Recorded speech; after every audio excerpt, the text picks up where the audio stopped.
Today we're looking at PayPal stock. Now, PayPal has been a favorite for a lot of value investors over recent months.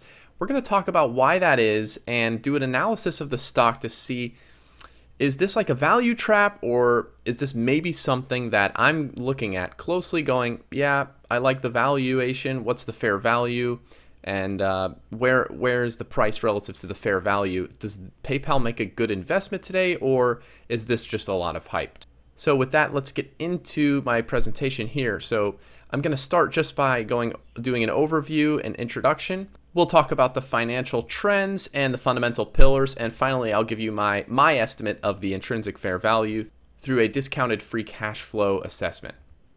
So the question that I want to ask to begin with is, why are a lot of investors looking at PayPal right now and doing analysis and thinking that, hey, this is a great stock to own? Now, I understand that PayPal is a little bit controversial. Some people love it, some people hate it. So here are some reasons that I've seen. The price of the stock, it has gone down a lot since it's reached its high in 2021 or early 2022, something like that. So it's been a while since it reached that all-time high, but it's been down. It was over $300 a share. Now it's down around $50, $60 a share. So it's down a lot in just 2.5 years or so.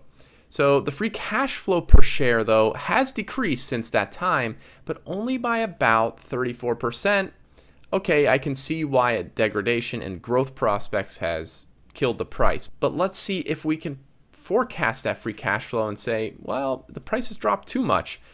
The price today of the stock is lower than it was in 2017. That's 6 years, over 6 years of price action, and the stock is still at that same price or lower. So, and back then, the free cash flow per share was a lot lower than it is today. So do we have some justification to say, wait a minute, something's being underpriced here, the stock has a lot of potential for growth? And that's my second point, is that PayPal is in a space that is just growing naturally. It's in online payments, mobile payments. We're going to talk about brands they own. So person-to-person payment and online spending, those are all increasing across the population. More and more people are using their products. And so how can they translate that into growing earnings and growing free cash flow into the future? Also, PayPal has done something that I love when companies do, which is when their stock drops to undervalued positions, they are buying back shares. So accelerating buybacks as their stock price is low, that could mean really good things for future investors. Now, just to talk about that price history, to visualize it, it was over $300 a share in this 2021 timeframe, and it dropped really a lot. When interest rates started going up, the stock got killed. Let's just be honest. And it's just been steadily declining ever since. Now, you can see where on a technical pattern, we have room to say, wait a minute, it could be bottoming out here, but I don't get too much into technical analysis. The main point is that look at where the price is, compared to where it was, and look at where the price is compared to pre-COVID levels, like $120 a share, and now it's down to $55, $60 a share. So anytime that there's a stock now, a lot has happened since COVID, we can admit, but anytime there's a stock that's below those COVID levels, pre-COVID levels, I'm looking at it going, there could be some value here, so let's check it out. Now, those are the three items I'm like, okay, this is why it's on the radar. Now, here are some of the company's products that we all probably know. They have Venmo, they have PayPal is a notable brand that people also have, but Braintree is the growing payment service business that they have that they also own for business transactions. Honey is that online couponing and online shopping add-in for browsers.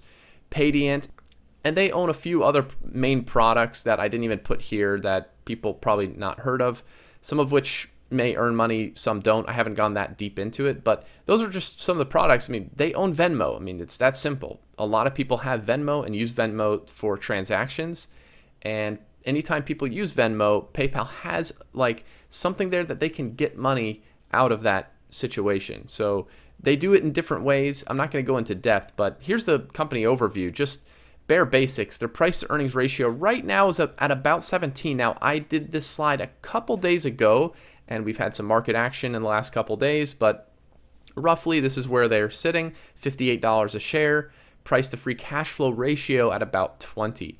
They do financial payment services, mobile and online.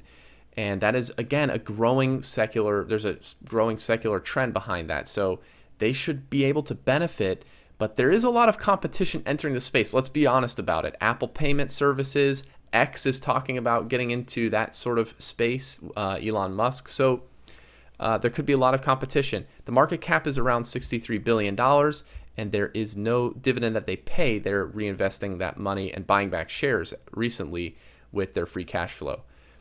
So the reason I put this slide in is just to say that we should not underestimate when there's a broad trend in the market. So it's like you can think whatever you want about PayPal.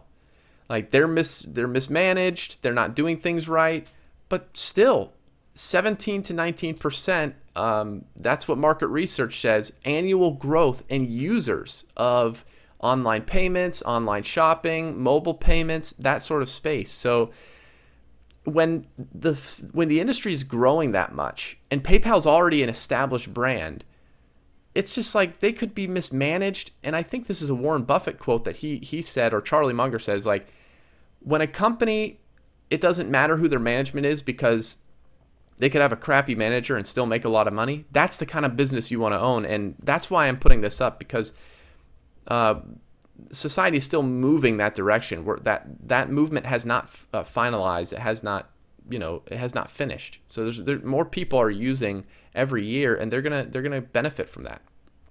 Now let's look at their financials. Here's their revenue trend, and you can see steady increase, 19% per year over the last 9 years and 5 years, 14% per year over the last 3 years, so it's slowing a little bit. And that translates into profit here, which has been more volatile in recent years, but still, you can see their pre-pandemic profits right there, just above $2 billion, and right now they're sitting close to $4 billion, over $3 billion. So yeah, they had a huge drop-off, but they've come back. This is a rolling 12-month average, 20% over the last 8 years per year, 19% per year over the last 5 years, and then it's slower over the last 3 years. Again, slowing growth trend. Free cash flow, the 5-year growth is 17% per year. You can see there's growth here, but over the last 3 years, that growth has stagnated in free cash flow. And I think this is the core concern for PayPal, and why investors who thought it would grow a lot a few years ago thought it would grow so much, and now the growth is slowing. Wait a minute, there's something wrong. Hit the red alarm button. So what do we do about this now? Do we think that it's just going to decline into the future, or do we think that this is something that can be fixed and they can go back to growing and free cash flow? Well, let's take a look at shares outstanding real quick and get a per share view of what's happening. They've been buying back shares over the last few years. Their shares outstanding is down 1.2% per year over 9 years, and they were only buying back shares aggressively in the last few. So that's why I say in the last 3 years, they're down 2.6% per year. That's a very fast decline in shares outstanding. They're very committed to buying back shares while they're cheap, and I like that. I don't like when companies buy back shares when they're expensive, but when they're cheap, it's like, okay, let's do this, and paying down debt and things like that when the time is right. So here's their net income and their free cash flow per share. You can see the growth is not as, it's not as powerful. It doesn't look as impressive, but they still have this 7-year growth trend in the positive for free cash flow of 6% per year. In profit, though, it's 17% per year. So, okay. So their free cash flow and profit are a little bit disjointed. Okay, maybe they've been doing a lot of capital investment and things like that, or there's some weird pay structure things where they've been acquiring companies. So their accounting can look a little bit different than a steady company that's been established for a long time. I mean, this company only started reporting financials in 2013. So let's look at their return on invested capital here. The black line is supposed to be at 10%, but we can just see that Their average is between 10 and 20%. They've spiked up, they've dropped down. We like to see companies above 10% return on invested capital. That means that they know how to grow their company with the free cash flow that comes in when they reinvest it into the company. I wouldn't say that this is a spectacular return on invested capital trend, but it's no cause for too much concern. So let's look at their balance sheet. $11 billion of cash on hand. They have $76 billion in total assets with $57 billion in liabilities. So what I like to see is property, plant, and equipment is low. Intangibles is fairly low, given the big brands that they have. And yeah, all in all, I subtract a little bit of their assets from their total assets and then take away the liabilities to do net quality assets of around 14 billion rather than the 20 billion that's showing. And on a per share basis, that makes up currently the book value, so to speak, that I'm calculating is about $12.70 per share. So that's not bad. We have to add that in, remember, to the discounted value of their future free cash flow when we assign a fair value for the company. Now, on the pillars, we can see that they have a lot of the pillars like checked, and some of those are the PE ratio. Now, the free cash flow and debt, you see a lot of X's there, but the company is somewhat fundamentally sound. In other words, they're growing their revenue consistently. They're growing their net income fairly consistently. They don't have any problem with dividend. The return on invested capital is good, and the shares outstanding is decreasing, not increasing. So lots of green check marks there to say, like, on the accounting and on the business fundamentals, the company is fairly good. 6 out of the 8 main pillars and 16 out of 21 sub pillars is a good fundamental.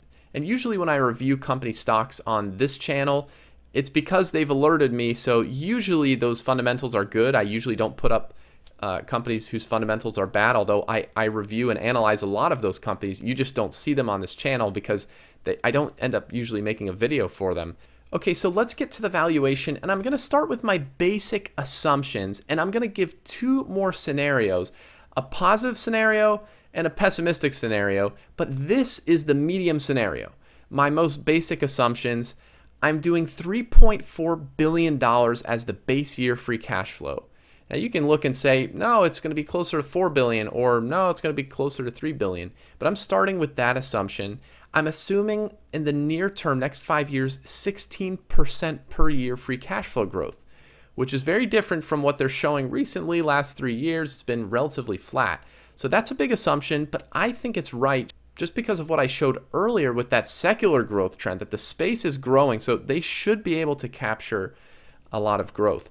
In the longer term, I'm assuming that they're going to grow 10% per year with a terminal growth rate of 3% per year in line with the general economy. I have a safety factor of 70%, so I'm going to take all the valuation of the company and multiply it by 70%. It sort of divide by 1.3 to get that comfort level between my assumptions and real life. So according to that safety factor, the fair value of the company for a 10 to 20% discount rate or return, expected return, is $94 per share, with a 16% expected return based on today's price. So it's like, okay, when I ran this from 10% discount to 20% discount, big difference there, right? So the range is $46 per share to $164 per share, with the average at $94 per share. So I think the 16% expected return is like the final number that we can peg everything to. Based on today's price, with the safety factor, 16% expected return. Not bad for such a big company, but there's a lot of risk, because let's look at another scenario where we look like, okay, here's a pessimistic outlook of the company. We're going to use only a $3 billion current base year to project from, and we're going to look at near-term growth of only 13%, long-term of 8%, and terminal of 2% growth. Same safety factor. This time, the fair value is $60 a share, and that's right about where the company is. Now, that's a fair value for a 10 to 20% expected return. So with the expected return of 12% in the pessimistic scenario, you might be looking at that going, I can accept 12% returns for a company like PayPal. Now, they don't pay a dividend, so the 12% return is by itself. It's not something that you're getting distributions from. But, okay, with pessimistic 12%, I can live with that. I can add that to my portfolio. Based on my analysis, maybe that's something you look at.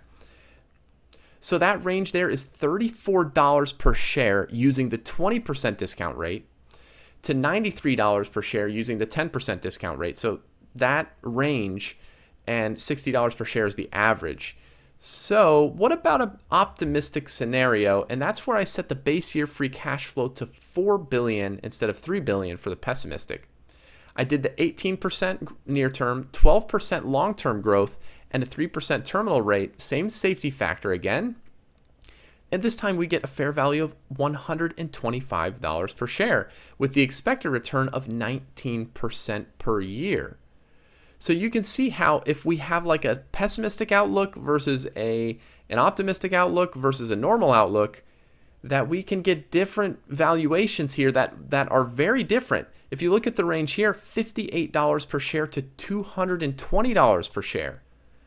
So, I mean, it really depends on your assumptions. When you're evaluating companies, just a small change in your basic assumptions can have a drastic outlook on what the expected return is. So just take that into mind when you're doing valuations, that if you do a little sensitivity analysis, let's change the assumptions a little bit and make sure you're still comfortable with the output, and look at the investment returns in sort of the pessimistic scenario. And if you can go, yeah, I can accept those returns, that might be a really good company that you should invest in.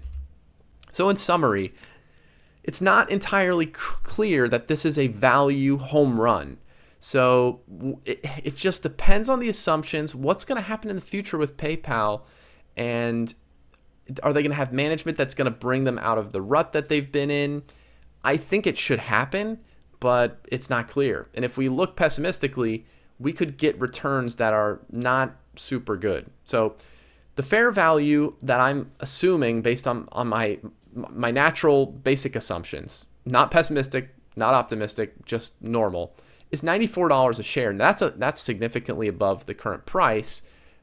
So with that, it's something that I'm seriously looking at. The expected return of 16% is not amazing, but it's pretty good relative to normal returns. But the problem with that fair value price there is that, well, if we change the assumptions, the outlook can be a lot different. So it's tough. It's tough to put a price tag on PayPal.